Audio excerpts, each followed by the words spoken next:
Hello everyone, hope you all are doing well. Chapter कर रहे थे लाइट, उसमें टॉपिक था रिफ्रैक्शन ऑफ लाइट। हमने सिंपल बेसिक्स पढ़ लिया था, what is refraction of light, causes क्या है रिफ्रैक्शन के। अब हम स्टार्ट कर रहे हैं with refraction of light in a rectangular glass slab. अब रेक्टेंगुलर ग्लास स्लैब दिखती कैसे है? रेक्टेंगुलर सरफेस है, 3 डायमेंशनल स्ट्रक्चर है। जब भी लाइट रेक्टेंगुलर ग्लास स्लैब से पास होती है तो ये लाइट रिफ्रैक्ट हो जाती है, बेंड हो जाती है, कुछ इस तरीके से दिखती है जैसे आपको सेकंड डायग्राम दिख रहा है। तो होता क्या है, ये एक रेक्टेंगुलर ग्लास स्लैब है जिसको हमने लेबल कर दिया ABCD। इसके ऊपर ये एक इंसिडेंट लाइट फॉल कर रही है। जो ब्लू कलर में आपको लाइट दिख रही है दैट इज इंसिडेंट लाइट। ये जो सरफेस के ऊपर हमने डॉटेड लाइन बनाई है दैट इज नॉर्मल। नॉर्मल और इंसिडेंट लाइट के बीच के एंगल को एंगल ऑफ इंसिडेंस कॉल करते हैं। अब सपोज यहाँ पर कोई मीडियम ना होता तो ये रे जानी थी अनडेविएटेड, सीधा इसी रास्ते से आगे चली जाती, कुछ इस तरीके से।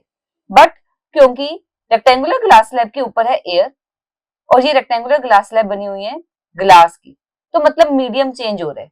ऊपर है एयर, नीचे है glass. Air is rarer medium and glass is denser medium. जब रे ट्रेवल करती है from rarer to denser it bends toward the normal. ये इस डॉटेड लाइन के पाथ पर जाने की बजाय नॉर्मल की तरफ बेंड हो जाएगी और हमें मिलेगी रिफ्रैक्टेड रे। ये जो अब रेड कलर में लाइन शो करी गई है दैट इज रिफ्रैक्टेड रे, जो बेंड होकर आ रही है। अब यहाँ पर जहां रिफ्रैक्टेड रे इस सीधी सरफेस को टच कर रही है वहां पर एक हम नॉर्मल ड्रॉ करेंगे। अब ये रे ग्लास से फिर जा रही है एयर में, means from denser to rarer it will bend away from normal. अपने रास्ते से अवे चली जाएगी, जैसे जानी थी उससे अवे चलेगी। तो जो हमें ये ग्रीन कलर की अब रे मिली है दैट इज इमर्जेंट रे। और हम ये देखेंगे कि इमर्जेंट रे और इंसिडेंट रे की डायरेक्शन ये दोनों एक दूसरे के पैरेलल रहेगी। Means direction of incident ray is parallel to emergent ray. और जो रे थी अगर कोई ग्लास स्लैब ना पड़ी होती तो इस तरीके से आगे जानी थी, बट ये अपने पाथ से डेविएट होगी, मतलब अपने पाथ से डिस्प्लेस होगी। ये जो परपेंडिकुलर डिस्टेंस है between blue and green line, इस डिस्टेंस को हम कॉल करते हैं lateral displacement. This is known as lateral displacement. Means जो इंसिडेंट रे का ओरिजिनल पाथ था और इमर्जेंट रे था वो दोनों एक दूसरे के पैरेलल रहेगी और इनमें जो परपेंडिकुलर डिस्टेंस है that is known as lateral displacement. Means ray अपने रास्ते से डिस्प्लेस हो गई। Now comes the most important topic of the chapter, lens. Lens क्या होता है? पीस है transparent medium bounded by two spherical surface. दो स्फेरिकल सरफेस है, अभी शो करूंगी कैसे दो स्फेरिकल सरफेस है। हमारे पास दो तरह के लेंस होते हैं, one is convex lens and other is concave lens. जो कन्वेक्स लेंस है that is thick at the middle, middle पर थिक है और एजेस पर थिन है। और concave lens on the other hand is thin at the middle, middle पर thin है और एजेस पर थिक है। बाहर की साइड थिक होगा, बीच में थिन होगा। कन्वेक्स लेंस बीच में थिक है, एजेस पर थिन है। तो अब देखते हैं कि ये कैसे बाउंडेड है बाय टू स्फेरिकल सरफेसेस और कुछ टर्मिनोलॉजी इन्वॉल्व इन लेंसेज। ये मेरे पास एक कन्वेक्स लेंस है। अब अगर मैं इस कन्वेक्स लेंस के दो स्फेयर्स ड्रॉ करना चाहूँ, मतलब ये जो दो सरफेसेस है ना, बाउंडेड सरफेसेस है, अगर उनसे मैं स्फेयर कंप्लीट करूं तो डायग्राम कुछ इस तरीके से दिखेगा। मतलब मेरे पास दो स्फेयर बन गए, this is sphere number 1, this is sphere number 2। ये दोनों सरफेस, इन दोनों सरफेस को बाउंड करने वाले स्फेयर्स ड्रॉ कर दिए। अब इन दोनों स्फेयर्स के कुछ ना कुछ सेंटर होंगे, सेंटर को ज्वाइन करने वाली लाइन होगी। The line joining the centres of the two sphere is known as principal axis. Means ये जो लाइन बीच में बनाई which joins the centre of two spheres, इस लाइन को हम कॉल करेंगे प्रिंसिपल एक्सिस। और दोनों स्फेयर के जो सेंटर्स है उन्हें कॉल करेंगे centre of curvature. C1 is centre of sphere 1, C2 is centre of sphere 2। एक हो गया C1, दूसरा हो गया C2। और जो एक्चुअल सेंटर है of the lens that is known as optical centre. जो इस लेंस का एक्चुअल में जो लेंस है उसका जो सेंटर है O that is known as optical centre, उसे हम ऑप्टिकल सेंटर कॉल करेंगे। ये जो C1 और C2 है that are centre of curvature, जो स्फेयर के सेंटर्स है। And the line joining C1 and C2 is principal axis. Now the next term comes radius of curvature. दो स्फेयर है C1 और C2, अगर दोनों स्फेयर सेम है तब तो एक ही रेडियस ऑफ कर्वेचर होगा। तो जो रेडियस है इस स्फेयर का, मींस अगर मैं सेंटर को ज्वाइन कर दूं स्फेयर से देन रेडियस मिलेगा मुझे, जिसे रेडियस ऑफ कर्वेचर कॉल करेंगे। अब अगर मैं इन्हें टर्मिनोलॉजी को कनकेव लेंस में शो करूं, ये कनकेव लेंस है, दो सरफेसेस है, दोनों सरफेस के स्फेयर कंप्लीट करेंगे। एक बनेगा स्फेयर लेफ्ट साइड पर, दूसरा बनेगा राइट साइड पर। ऐसे स्फेयर जो बाउंड होकर कंप्लीट कर रहे हैं मेरा कनकेव लेंस। ये हो गया स्फेयर 1, ये हो गया स्फेयर 2। इन दोनों स्फेयर के कुछ ना कुछ सेंटर होंगे, सेंटर को ज्वाइन करने वाली लाइन को प्रिंसिपल एक्सिस कॉल करेंगे। और जो एक्चुअल सेंटर है लेंस का that is known as optical centre. So sphere 1 का सेंटर है C1, स्फीयर 2 का सेंटर है C2। ये मुझे मिल गए दो centre of curvature. In centre of curvature को ज्वाइन करने वाली लाइन को कॉल करेंगे प्रिंसिपल एक्सिस, और जो एक्चुअल सेंटर है of the lens that is known as optical centre. मतलब ये जो O पॉइंट बनाया है दैट इज ऑप्टिकल सेंटर, और radius of the curvature is the radius of the sphere. जो भी रेडियस है स्फीयर का that is known as radius of curvature. तो जो हमने टर्म्स पढ़ी अगर उनको डिफाइन करें, one is optical centre, centre point of the lens, जो लेंस का सेंटर पॉइंट है। प्रिंसिपल एक्सिस, जो दोनों लेंस के सेंटर से पास हो रही है। रेडियस ऑफ कर्वेचर, उस स्फीयर का radius of which lens is a part. Lens जिस भी स्फीयर का पार्ट है उस स्फीयर के रेडियस को रेडियस ऑफ कर्वेचर कॉल करेंगे। नाउ हमने पढ़ना है प्रिंसिपल फोकस। जैसे दो सेंटर ऑफ कर्वेचर है उसी तरीके से दो प्रिंसिपल ऑफ फोकस है। सबसे पहले ये बात ध्यान रखना, जो C1 और C2 है ना, उनको हम 2f1 और 2f2 लिखते हैं, क्योंकि जो रेडियस है, रेडियस ऑफ कर्वेचर, उसके हाफ डिस्टेंस पर दो फोकस होते हैं। अब मेरे पास दो फोकस है, first principal focus, second principal focus. Concave के लिए भी डेफिनेशन करेंगे, कन्वेक्स के लिए भी। सबसे पहले first principal focus of convex lens. अगर मैं कन्वेक्स लेंस की बात कर रही हूँ, उसका first principal focus is position of point object. अगर मेरा ऑब्जेक्ट F1 पर पड़ा हो, मतलब F1 वो पॉइंट है कि यहाँ पर अगर ऑब्जेक्ट पड़े, उससे रेज आ रही है, वो रेज लेंस से पास होने के बाद पैरेलल हो जाए और इंफिनिटी पर जाकर इमेज बने। कैसे? F1 पॉइंट से ये दो रेज आ रही थी, ये दोनों रेज आ रही है from point F1। After reflection, जब ये रिफ्लेक्ट हो जाएगी, if they become parallel to the principal axis, अगर ये रेज प्रिंसिपल एक्सिस के पैरेलल हो जाए और जाकर इंफिनिटी पर इमेज बनाए, means image is formed at infinity, then this point F1 is known as principal focus of convex lens which is denoted by F1। First principal focus होगा जब मेरा ऑब्जेक्ट F1 पर पड़ा है और मुझे इमेज मिल रही है इंफिनिटी पर। अब इसी के अपोजिट हो जाएगा second principal focus. The second principal focus of convex lens is position of image point on principal axis for which object is at infinity। अब मेरा ऑब्जेक्ट इंफिनिटी पर है, अगर ऑब्जेक्ट इंफिनिटी पर है तो उससे पैरेलल रेज आएंगी।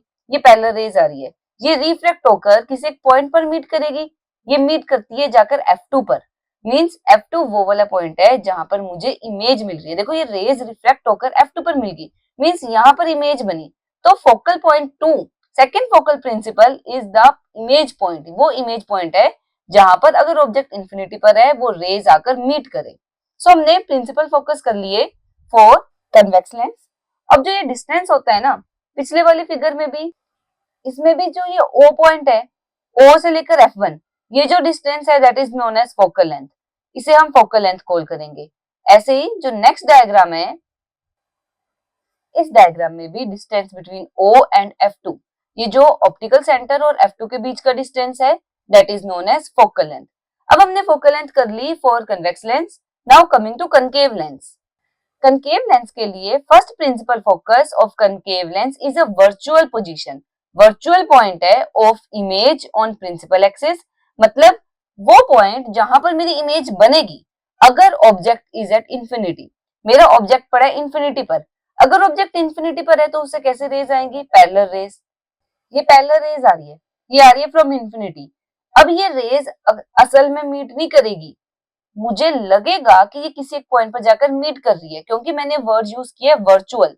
मतलब कनकेव लेंस होता है जो दैट इज डाइवर्जिंग, ये क्या करता है? रेज को फैला देता है। मतलब जो रेज आ रही थी ना वो दूर दूर चली जाएगी, फैल जाएगी जब ये लेंस से पास करेगी, इस तरीके से फैलगी।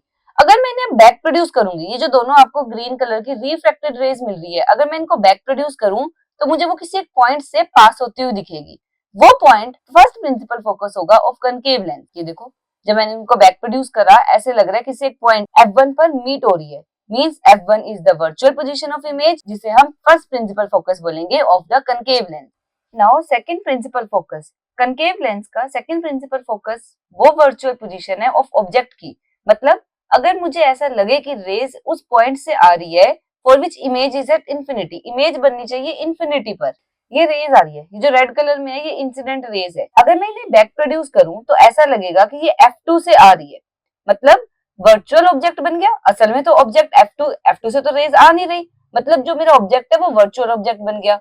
अगर F2 से रेज आ रही है कि रिफ्लेक्ट होकर मुझे पैरेलल रेज मिल जाए और मेरी इमेज बने इंफिनिटी पर। ये देखो, ये जो इमेज है वो जाकर इंफिनिटी पर जाकर मीट करेगी, means the image is formed at infinity.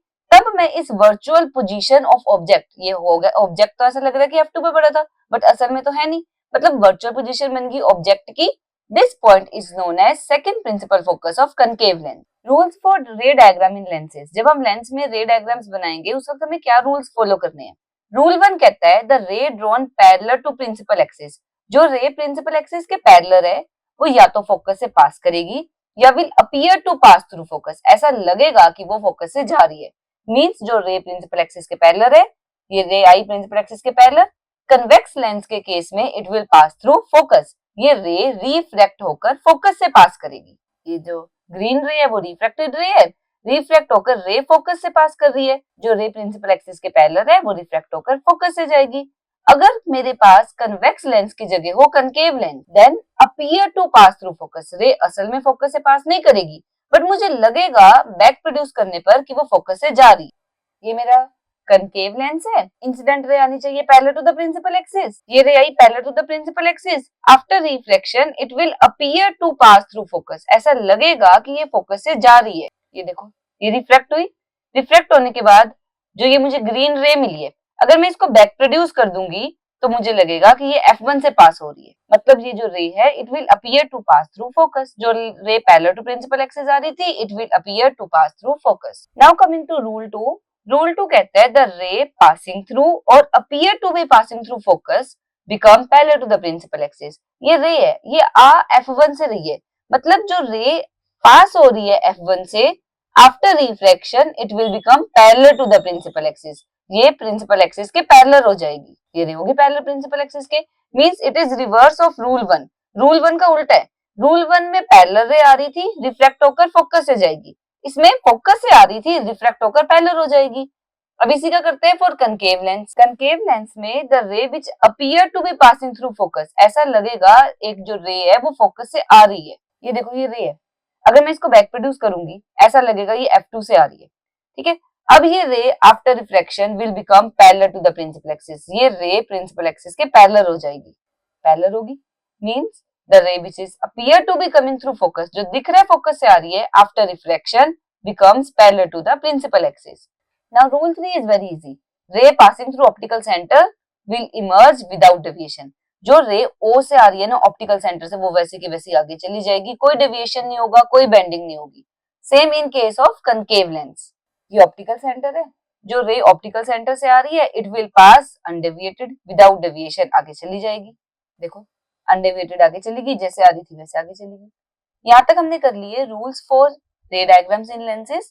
Next video में हम स्टार्ट करेंगे ray diagrams and image formation in lenses और uses of lenses. I hope आपको यहाँ तक का समझ आ गया होगा, तो आगे का करेंगे नेक्स्ट वीडियो में। Till than happy learning.